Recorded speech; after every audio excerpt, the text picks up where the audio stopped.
Oui, Cristiano Ronaldo et Samuel Eto'o vont me porter plainte parce que je vais parler d'eux dans cette vidéo sans leur autorisation. Je t'attendais à quoi, hein?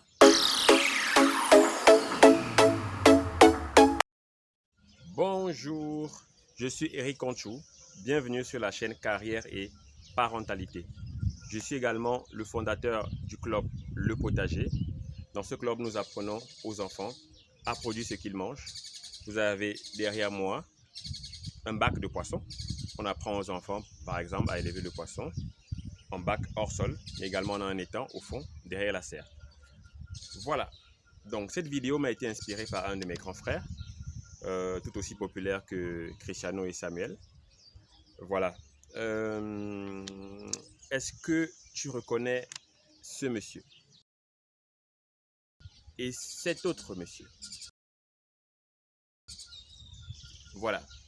Il s'agit de deux footballeurs très talentueux, tous les deux fils de Cristiano Ronaldo et Samuel Eto'o, respectivement, hein, respectivement, pas que voilà. Aujourd'hui, ils font le métier de leur père. Ok? Ils font le métier de leur père. La question c'est, doit-on amener nos enfants à faire le même métier que nous? Si on pose cette question à ma mère, si on la lui posait il y a quelques années encore, elle aurait dit, et elle dirait encore aujourd'hui, non.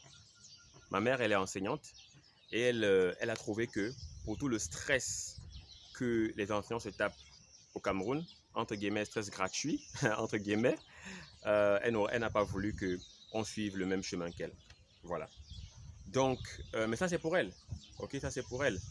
Mais de manière générale, on a une grosse influence sur ce que les enfants vont faire dans leur vie. Et les enfants copient beaucoup sur nous. Beaucoup sur nous. J'ai quelques amis milliardaires, chefs d'entreprise certainement, qui vont regarder cette vidéo. Mes amis, si vous voulez que vos enfants reprennent vos business, amenez-les régulièrement sur votre lieu de travail. Ok? S'il y a une usine, par exemple, allez, prenez la blouse, allez à l'usine, pratiquez, afin que l'enfant voit les rouages du métier.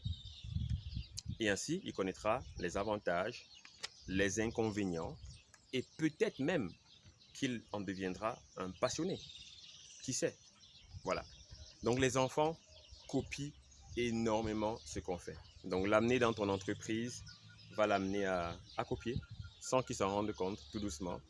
Et comme je l'ai dit, peut-être qu'il en sera finalement passionné. Un avantage de faire que l'enfant suive vos pas, c'est que il aura en vous son premier mentor. Ce sera facile pour lui, vous allez le guider, lui montrer les bonnes pistes, lui ouvrir certaines portes. Et voilà, on a tous besoin d'un mentor pour grandir professionnellement. Et même dans le cadre privé, on a besoin de mentors, dans le cadre du mariage par exemple. Donc, je reste le cadre professionnel. Amenez votre enfant à faire votre métier, à cet avantage-là que vous serez son mentor. Ce sera un peu plus facile pour lui, entre guillemets. Mais il peut y avoir un inconvénient à ça. Si vous avez été tellement bon, vous avez mis la barre tellement haut, la barre peut être tellement haut que pour l'enfant, ça devient difficile d'atteindre votre niveau.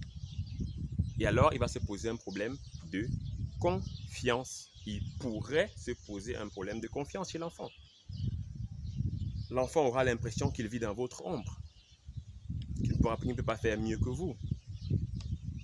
Tout enfant rêve de faire autant ou mieux que son papa. Et on est dans un environnement, parfois, où on a des enseignants qui disent même, je ne sais pas pourquoi, aux enfants, si tu n'as pas mieux fait que ton père, tu as échoué. Je ne sais pas ce que ça signifie. Mais il y a ce risque-là. Et ça peut aboutir à un problème de confiance en soi. Il y a des enfants dans cette situation-là qui finalement n'ont pas confiance en eux. Et je vous assure, quelqu'un qui n'a pas confiance en lui peut se ruiner professionnellement comme dans la sphère privée, comme dans la vie familiale. La confiance en soi est très, très, très importante. Très importante. Déterminante dans la vie d'un être humain. Il faut avoir confiance en soi. Tu n'as pas confiance en toi? Qui aura confiance en toi? Mais il n'y a pas que cet aspect négatif. C'est-à-dire que on voit des familles comme la famille Bush.